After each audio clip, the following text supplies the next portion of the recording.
بسم الله الرحمن الرحيم. الحمد لله رب العالمين، والصلاة والسلام على أشرف الأنبياء وخاتم المرسلين محمد وعلى آله وصحبه وسلم. ربنا هب لنا من لدنك رحمة وهيئ لنا من أمرنا رشدا.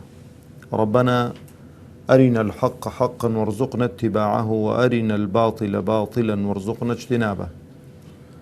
ربنا اغفر لنا ذنوبنا وإسرافنا في أمرنا، وثبت أقدامنا وانصرنا على القوم الكافرين. ربنا اغفر لنا ولإخواننا الذين سبقونا بالإيمان، ولا تجعل في قلوبنا غلا للذين آمنوا ربنا إنك رؤوف رحيم. آمين. براني بريس خوش حالم كلا حلقية ديكا بخزمتان دقموا لا برنامجتان تزكية نفس خواهي قورة تبارك وتعالى أو برنامج تويشي الروح بخات ترازوي حسنات مان وترازوي حسنات ماني في قرص كاتن عاقبة خير مان بكا سر برز وسر فرازي دنيا وقيامات مان بكات براشير نكاني خوم دوين إلى بلي لحلقة رابردو هالوسطيك مان كرقوت مان سي هوكار أسبابي لبردي خواهي پروردگار تبارك وتعالى لا فرمودي قدسي دا كخواهي پروردگار تبارك وتعالى بوي بيان كردوين كبيغمبر عليه الصلاة والسلام بو مان دا جيريتوا لبروي كاتا كمان نما بونا مان تواني تواوي كين دا قرين وسري قلت مان بيغمبر عليه الصلاة والسلام دا فرمي قال الله تعالى. طبعا هر فرمودية كبيغمبر بي فرمي بقال الله تعالى وفرمودية قدسية. فرموي يا ابن آدم إنك ما دعوتني ورجوتني. بارانوو وتساوربون لرحم بزي خواي پروردگار وتمنابون لمغفرته لبردي خواي پروردگار تبارك وتعالى دبيت ماي غفران لخوشبوني خوا تبارك وتعالى. چکە خواهی پەروەردگار دەفەرمێ ادعوني استجب لكم. بەڵام ئەوتان لەبیر نەچێ و ئەومان لەبیر نەچێ قەت دائما ئەسباب و هۆکارەکان پێش دوعا ئینسان دەبێ بگرێتە بەر. ئەسباب و هۆکارەکان پێش دوعا ئینسان دەبێ بگرێتە بەر. لە حەسەنی بەسرییان پرسی ڕەزا و ڕەحمەتی خوای لەسەر بێ خەڵکی بەسڕە فەرمیانەی ئیمام بۆ ئێمە زۆر دوعا دەکەین زۆر دەپاڕینەوە خوای گەورە تەبارەک وتعالە دوعاکانمان جێگیر ناکاتن. فەرمووی چۆن خوای پەروەردگار دوعاکانتان جێگیر بکاتن کە خواردن و خواردنەوەتان حرامە و جلوبەرگتان حرامە و بە حرام گەورە بوون. ئینسانێک کە ئاوە لوقمەی حرام بخوا طاعەت و عیبادەت و خواپەرستی و بەتایبەتی دوعاکانی قبول نابن و جێگیر نابن. ئەوجا ئەوە خاڵی یەکەم لە ئەو فەرمودەی. ئەوجا دەفەرمێ غەفەرت لەکە ما کانە منکە وەلا ئوبالی. تەماشەکە دەلالەت لەسەر چ دەکا ئەو فەرمودەیە؟ دەلالەت لەسەر زۆری کەم و کوڕی و کرچ و کاڵی و گوناه و تاوان دەکا. یانێ مەهما گوناه و تاوانت زۆر بن بەڵام ئەتۆ هەست بکەی کە خوایەکت هەیە، ئیقرار بکەی کە خوایەکت هەیە و ئەو خوایە دەسەڵات و گەورەی و عەزەمەتەکەی بناسی و لێی بپاڕێەوە و دوعا بکەی و ڕەجات وابێ کە ئەو خوایە تەبارەک وتعالە لێت خۆش دەبێ عەفوت دەکا، خوا لێت خۆش دەبێت. ئەوجا ئەوەی دووەمیان برا بە ڕێزەکانی خۆم دەفەرمێ یە ابنە ئادەم. ئەینەوەی ئادەم دەفەرمێ لەو بەلەغەت ذنوبك عنان السەما. ئەگەر گوناه و تاوانەکانی تۆ یەک لەسەر یەشی دانێن کەڵەکە بکەن حتا دەگەنە بنمیچی ئاسمانەکان، هەتا خۆ بە بن ئاسمانەکان وە دەنێن ئەوەندە زۆر بن ثم استغفرتني بەڵام ئیستیغفار بکەی. دەرسەکەمان دەرسی چییە؟ دەرسی ئیستیغفارە. ئەستەغفر الله وأتوب إليه. اللهم اغفر لي اللهم اغفر لي اللهم اغفر لي. زۆر مهمە ئینسان ئەو کەلیمەی ئیستیغفاری هەر لەسەر زاری بێت. دەفەرمێ ئەگەر گوناه و تاوانت ئەوەندە زۆر بن بگەنە بنمیسی ئاسمانەکان بنپەڕی ئاسمانەکان ثم استغفرتني غفرت لك ئەتۆ داوای لێخۆشبوونم لێ بکەی ئەمیش لێت خۆشە بم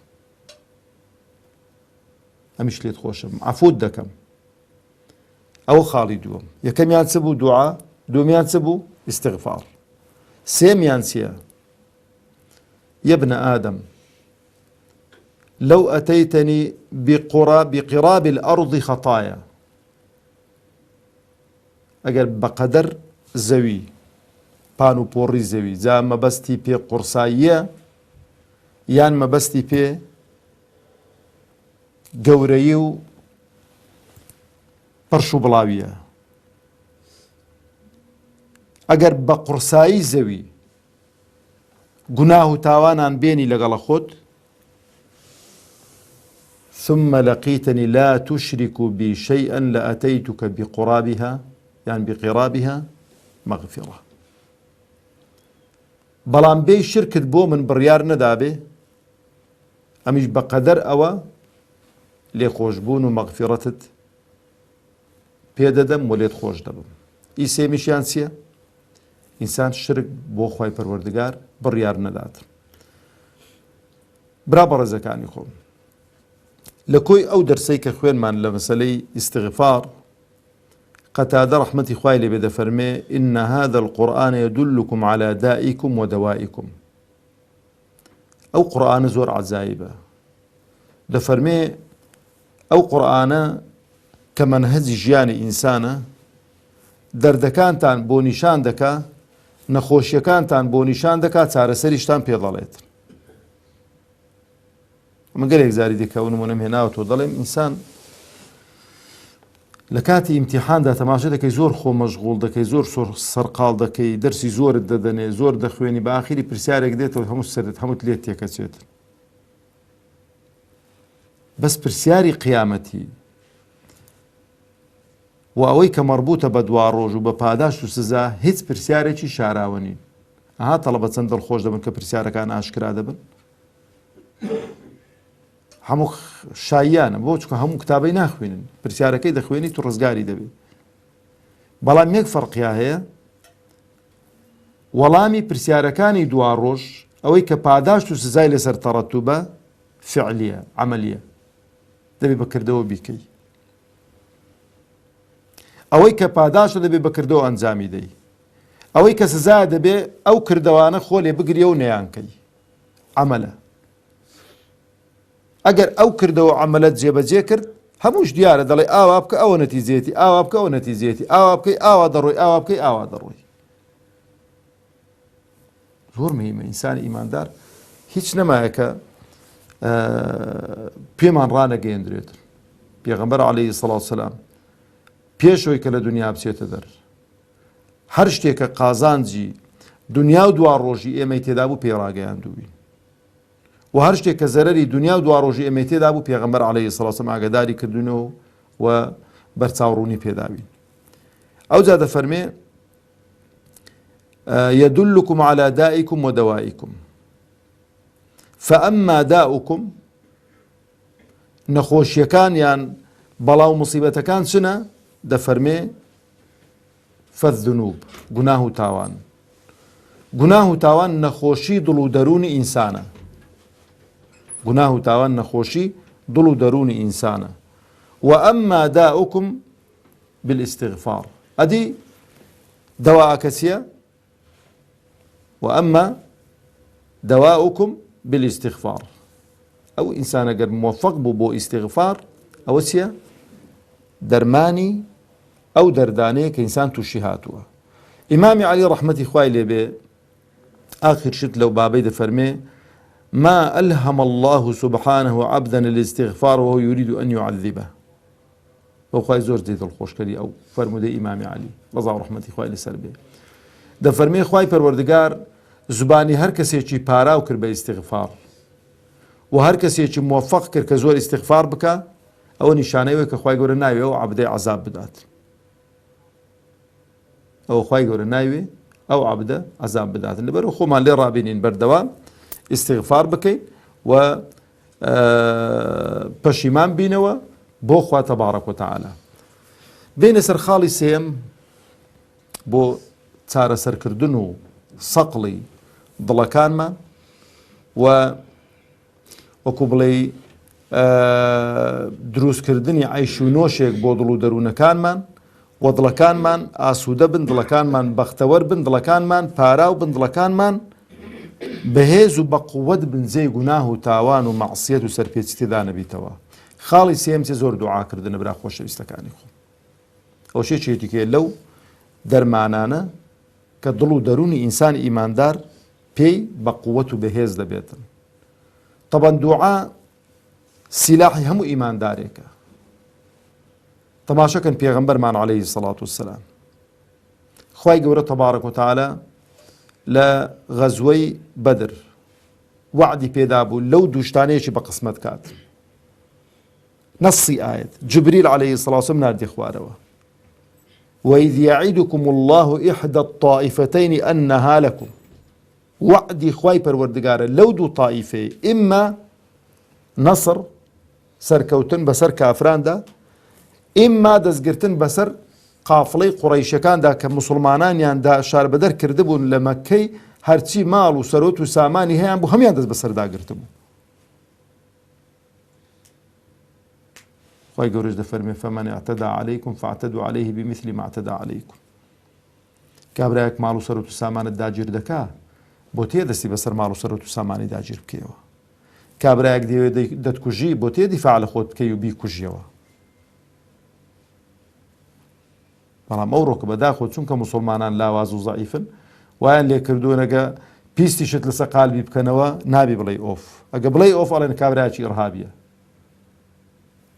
کوڕەکاکە کەوڵیان کردم هیچم پێوە نەماوە نەڵێم ئۆفیش. جا لەگەڵەوەشدا کە نەچوو پاڵداتەوە پێغەمبەری خوا عەلەیهی سەڵات وسەلام بڵێ وەڵای جا خۆ خوای گەورە وعدیا داوە یەکێک لەو دوانەی ڕاست کوڕینە پشتێ لێ بکەنەوە ئیشەکەمان ماشیە. نا هەرچی ئەسباب و هۆکاری نەسڕەتی خوای پەروەردگارە دەیگریتە بەر. ئەو زۆر مهمە ئاگاتان لێ بیت. جەیشەکەی منەظەم دەکا وعد و بەڵێن لە هاوڵەکان وەردەگریتن. ڕێی مهاجرین دەزانی چونکە ڕێی مهاجرین بەیعەتیان بە پێغەمبەردا بوو عەلەیهی سەڵات وسەلام کە لە ناو مەککەی دیفاعی لێ بکەن، لە دەرێ مەککەی عیلاقەیان لێ نەبیت، لە دەرێ مەدینەی، لە ناو مەدینەی دیفاعی لێ بکەن، لە دەرێ مەدینەی عیلاقەیان نەبیت. ئەنساریەکان بەڵام دیفاعیان لێ پێغەمبەری خوا چۆن لە ماڵ و منداڵی خۆ دەکرد لە ناو مەدینەی ئاوادی بەڵام لە دەرێ مەدینەی نەخێت. دەبێستانەکە خۆ ڕێیان وەرگری. ئەو نیە بڵۆ لە تازە هاتووین و دەیکاکە بەخوا جارێ ئەوە واقعەکە و کوڕە گوێمە دەنێ ئەشیڕ عەلەیە یا قەوم فەرموو خەڵکینە چ دەڵێن. هەرچی کە مهاجرین قسەیان دەکرد و ڕێیان دەردەبڕ و ئیستیعدادیان دەردەبڕ هەردەی فەرموو ئەشیڕ عەلەیە یا قەوم. ئاخری تێگەیشتن فەرمیان لەعەلەکە توقسیدونا یا ڕەسوول الله صلی الله بەخوا پێ دەچێ مەبەست ئێمە وتی بەڵێ چونکە مە وعد و بەڵێ نەمان لە مابەینی بوو. المسلمون عند شروطهم شرطەکەی مابەینی ئێمە ئەوە نەبوو هاتینە دەرەوە بەڵام ئیستیعدادی وان بەهێز و بە قووەتر دەبێت لە ئیستیعدادی ئەگەر وەکوو ئیوانیش نەبێت ینی کەمتر نییە لە ئیوان لە مهاجرین. زەمە بەستم خاڵێکە لێران ئەویش لە کاتی ڕوبەڕووبوونەوەدا هەموو شتێکی تەواو دەکا پێغەمبەر عەلەیهی سەڵات وسەلام ئەو جا دەچی دەست بەرز دەکاتەوە دوعا دەکات. ئەوەندە دەست بەرز دەکاتەوە ئەوەندە دوعا دەکا هەندە دەپاڕێتەوە لە خوا تەبارەک و تەعالە هەتاوەکو ئەو بوردەیەی کە لەسەر شانی بووە یان ئەو عەبایەی کە لەسەر شانی بووە دەڵێ کەوتە خوارەوە لەسەر شانی. ئیمامی ئەبوبەکر ڕەزاوە هەتا فەرمووی ئەوەندەم بەزەی پێدا فەرمووم بەسە ئەی پێغەمبەری خوا وەڵڵاهی خوای پەروەردگار ئەو وعد و بەڵێنەی کە پێی داوی بۆ جێبەجێ دەکات. دەستی بەرز دەگوت خوایە ئەو عیسابەیە ئەو جەماعەتە لە بین بێ کەسی دیکە نابێ بپەرسی لەسەر زەوی. خوایە ئەو وعدەی پێدا بووم بۆم جێبەجێ بکە. خوایە ئەو وعدەی پێدا خوای گەورە پێویست حەزی لێتێ عەبد و بەندەی خۆی زۆر ئیلحاح کات. یعنی بە پێچەوانەی ئینسانی ئینسان من لم يسأل الله يغضب عليه هەر کەسێک لە خوا داوانەکە خوا لێی تووڕە دەبێ بەڵام هەر کەسێک لە ئینسانی داواکە ئینسانەکە لی تووڕە دەبیتن.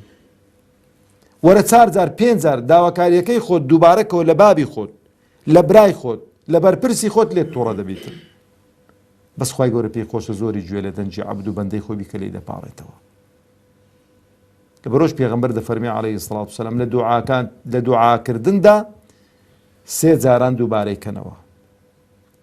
پەلە پەلێ مەکە چاوت لەولابی ئیوایە دەبینی مەسەڵەن دوعایە کە دەسابێت کە چاویشە لەولای تەماشای خەڵکیا کات ئەتو کاکە چ دەکەی؟ لە چێ دەپاڕێەوە تو؟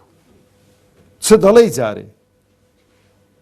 دائیمەن ئینسان حاڵەتی دوعاکردن بە حاڵەتێکی خۆشوع و خوضوعت پێوە دیار بێ، حاڵەتێک بێ زەلیلی پێوە دیار بێ، حاڵەتێک بێتن ئینکیساری پێوە دیار بێ، حاڵەتێک بێ بەلای کەمی تەرکیزەکەت کاکە با لە پێشە خۆت بێتن و لە عالەمی مادیات خۆدا بڕینە.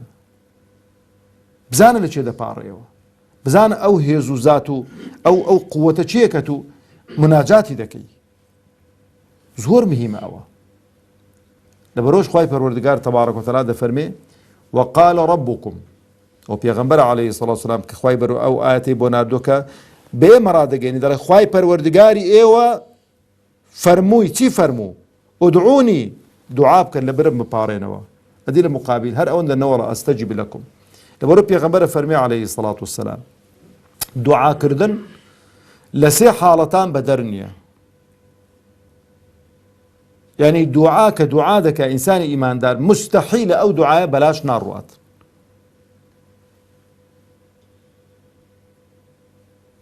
یەکەمیان ئەگەر ئینسان ئەو حاڵەتەی کە مەسەڵەن تێدا دوعا دەکەی خوای گەورە کە دەتناسی مؤهەل بی بۆ ئەو شتەی کە داوای دەکەی خوا دەتداتێ ڕاستەوخۆ دەتداتێ. داوای دۆڵەمەندی دەکەی دۆڵەمەندت دەکات، داوای زەواج دەکەی بە قسمەتت دەکات، داوای منداڵان دەکەی منداڵانت دەداتێ، داوای قالب ساغی دەکەی قالب ساغی دەداتێ، داوای پلە و پۆست و پایە دەکەی دەداتێ. لەبەرەوەی لێچێک لە هاوڵان دەفەرمێ لەو دنیاە داوای هەر شتێکم لە خوا کردوێ پەیدام یەک شت ماوە تا ئێستا جێبەجێ نەبووە. ئەویش ئەزانن چییە؟ بەهەشت. دەڵێ بەس بەهەشتەکەم هاویش دەبێ بمرم کە وەفاتم فەرموو ئەو کاتەی ئیشاڵە خوای گەورەیشم بۆ جێبەجێ دەکات. یان ئەگەر خوای گەورە تەماشا دەکاتن ئەو عەبدە و بەندەیوی کەلکی ئەوەی نییە ئەوەی کە داوا دەکات پێی بدا لەسەر ئەو حاڵەتی دینداری و ئیمانداریە نامێنێتەوە. بەڵام بەقەدەر ئەوە بەڵاو موسیبەتانی لێ دەفع دەکات بەقەدەر ئەوە شتی دیکەی بۆ دەکاتن کە ئاگای لێ نییە. بەڵام ئەگەر پێت بڵێ عەبدی من ئەوەم بۆ کردووی لە مقابل ئەو دوعانەی کە دەتکردن یان نەخێر خوای گەورە زۆری خۆش دەوێ ئەو عەبدە. هەر پێی خۆشە خوای گەورە گوێی لە دوعاکانی بێ، گوێی لە لاڵانەوەی بێتن، هەمووی بۆ خەزن دەکاتن، لەسەرێکی دادەنێتن بۆ چێن دەرێ بۆ 2 ڕۆژ کە پاداشتی نوێژ و ڕۆژ و زەکات و حەج و سەرفترە و هەموو شتێکی خۆت وەرگرتەوە یەک دنیا پادا خوای ئەوەی چێوەی هەمووی دوعاکانیت. هەنجین تەمەنا دەکەین دەڵێن خۆزیا خوای هیچ دوعایەکەت لە دنیا جێگیر نەکردباینە بۆت کردباینە پاداشت و خێر و حەسەنات لە 2 ڕۆژ وەرمان گرتباوە. ئەو جا خوای پەروەردگار وعدی داوە برا شیرنەکانێکم هات دەفەرمێ ئەستەجیب لەکم ناڵێ تەماشاکەم داخوا بەدڵی نمیان نادوعاکان وعدی داوە. ومن ئەصدق من الله قیلە کەس لە خوای گەورە ڕازگۆرتر نییە برا شیرنەکانی خۆ. إن الله لا يخلف الميعاد. خوای گەورە وعد و بەڵێنەکانی خۆی پشتگوێ ناخاتن جێبەجێیان دەکاتن. لەبەرەوە دەفەرمێ ئودعونی دوعا بکەن ئەتۆ دوعا بکە خوای گەورە وعدی داوە کە چ بکاتن ئەستەجب لەکم. بەڵام وەکو گوتم شەرت و شروعی دوعا بخوێننەوە ئینسان مەسکەنی حرام نەبێ، مەلبەسی حرام نەبێ، مەئکەلی حرام نەبێ، مەشرەبی حرام نەبێ و دوعاکردنەکە قەتیعەی ڕەحم نەبێتن. ئەوان هەموو شەرت و شروعی دوعانە. نەک بێ مەسەلەن دوعا لە داچێ بکەی، دوعا لە باوی خۆ بکەی، دوعا لە خوشک و برایان بکەی، دوعا لە خێزانت بکەی، دوعا لە منداڵەکانت بکەی. خراپن ئەو دوعایانە. لەبەرەوە ئاگاتان لێبێ دوعاکردن و تووچی دایک وەکو هی باوک نییە لە منداڵان، ئی باوی خەتەرترە. ئەوانەی پێتان سەیر بێ ها. دوعای دایک زۆر جێگیر نابێت لە منداڵەکانی، بۆ چکە دایک زۆر ئەزیەت دەدرێتن ڕۆژانە، بەسەر زاری دادێ، ئیوەت لێبێ ئاوات لێبێ، بەسی بابی دەڵێ زۆر خەتەرە مەکە باو، چکە باو کەم تووڕە دەبیتن. باو هەتا نەگاتە سەر ئێسقانی دوعا لە منداڵەکانی ناکاتن. لەبەرەوە خۆتان بپارێزن. کاتەکە بەرەو کۆتایی دەڕوات و بۆ دەرسی داهات و ئینشاڵڵا تەواوی دەکەین. والسلام عليكم ورحمة الله وبركاته.